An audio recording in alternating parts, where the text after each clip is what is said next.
This week on 40 Weeks with Dr. Martin, we have a super fun exercise video for your first trimester pregnancy workout. There is no time like the present to start a new exercise plan or revamp your old one. So this week we're going to talk about my basic workout for strength and wellness and balance during the first trimester. Hi, welcome to week 7 of 40 Weeks with Dr. Martin. As I just said, we'll be doing a short exercise routine. The goal here for your first trimester is about strengthening and preparing your body for the rest of pregnancy, for childbirth, labor, and for taking care of the baby afterwards. It is not for getting a flat stomach, as I hope you are not planning on that as your big goal for pregnancy. We're going to do 5 simple moves.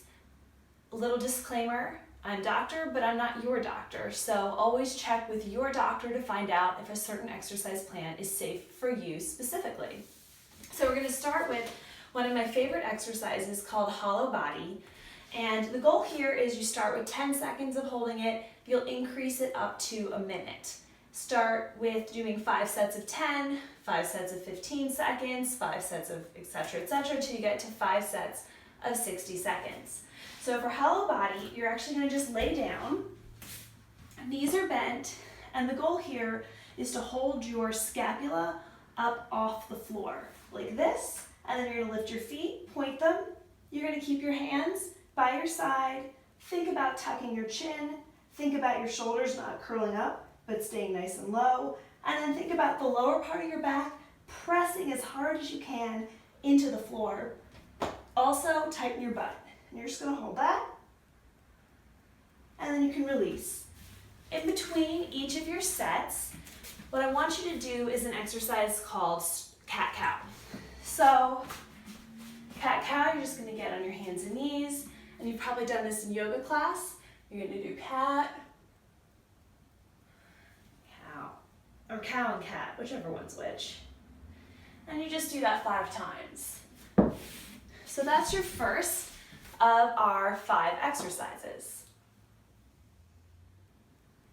Now, our second of the 5 exercises is just a simple side twist. I've also heard this called a Russian twist. The goal here is to work your obliques, which has the added benefit of combating muffin tops, but also will give you a lot of strength for rotational movements and help to re-support your abs as they're getting stretched by your belly getting bigger. So for a side twist, similar position almost to the hollow body, you're going to bend your knees, lean back into kind of a seated chair position so that you feel your abs engaged. I then want you to put your hands in front of you and you just simply switch and switch like this. What you're going to try to do is add weight to that. So after you feel comfortable doing 5 sets of 15 of these, so 1, that's a 1, 2, there's 2. Once you get up to 5 sets of 15, add a 3-pound weight, then add a 5-pound, 10-pound, probably around 5 sets of 15 with a 10-pound weight is more than enough. You're gonna have really nice, strong obliques. As you might guess, the stretch to do in between each of the sets are obviously going to try to stretch out your side. So open your legs up into big open pancake or middle split, and then I just want you to look at one side and stretch, and if you pull your arm over, you can often feel a really nice stretch right in here in your obliques that you've just been working, and hold that 15 to 30 seconds and do the same thing on the other side. And as always, enjoy that stretch part because that's your reward after the hard strengthening part. All right, now time for your third exercise, and that's going to be good old plank. Plank, again, is another great one for working your way up to that perfect plank. So the goal is going to be to hold it for 5 sets of 60 seconds each, but you'll start with maybe 5 sets of 10 seconds each. And you're probably not going to start with a perfect plank. So the way to start is on your elbows and your knees. Hold your back straight. Think about pushing up into your scapula. See how I'm going down now? That's not good. It's not supporting your lower back. And then also think about squeezing your butt, because if you squeeze your butt, you're getting an extra added benefit of working your butt and your hamstrings. The next step up from this is, of course, going to your feet and your elbows. And then from there, you're gonna go hands and feet, and that's gonna be your next progression. And then finally, you can lift one foot and then switch off and lift the other one. Now, your stretch for this one is your piriformis. Piriformis is a really long muscle that works to hold your spine in place and your hips. What you'll do is go forward and then lift your leg out and just hold that. And then you'll switch and do the other side. Again, 15 to 30 seconds each side. Now we'll move on to exercise 4. You probably noticed the first 3 were all about strengthening your core, your abs, your back, your butt. Those are so important for maintaining a healthy body during pregnancy and childbirth. Obviously, you're putting on a lot of weight in your abdomen in a place where you're not used to carrying weight, and that shifts your center of gravity. So everything you can do to strengthen all of those muscles will help you maintain your balance as well as reduce back pain. This next one is all about the baby, push-ups, about strengthening your arms and chests for picking up the baby, holding the baby, etc.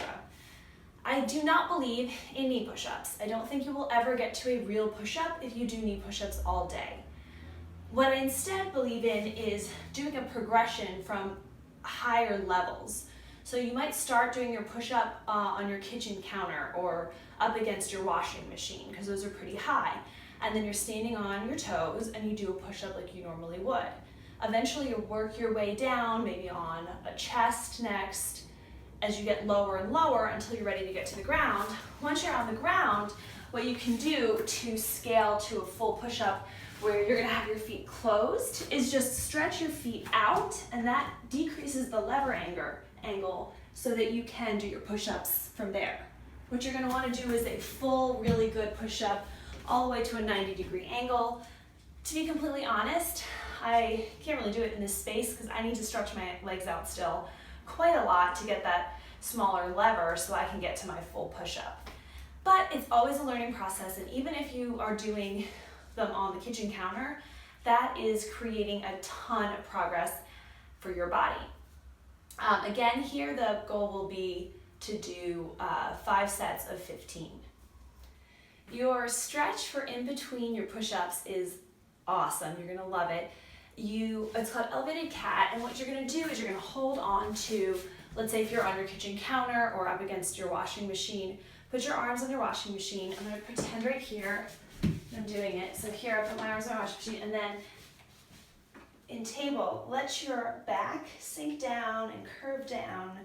And what you're gonna think about, keep your neck nice and strong. What you're thinking about is feeling it right in between your shoulder blades.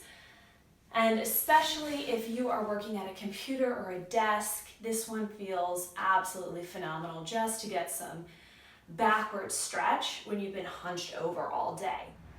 Now we are going to move on to our 5th and final exercise, squats. Squats are absolutely my most favorite exercise. I talked about it in the first week video, pre-pregnancy bucket list, how much I love squats, how to do them correctly. I'm hoping to make a whole nother video about how to do a squat progression so that you can get to that ideal squat form, because it will change your life. But needless to say, I will splice in some video where I'm doing squats out on the beach, because that's a prettier background than this white wall.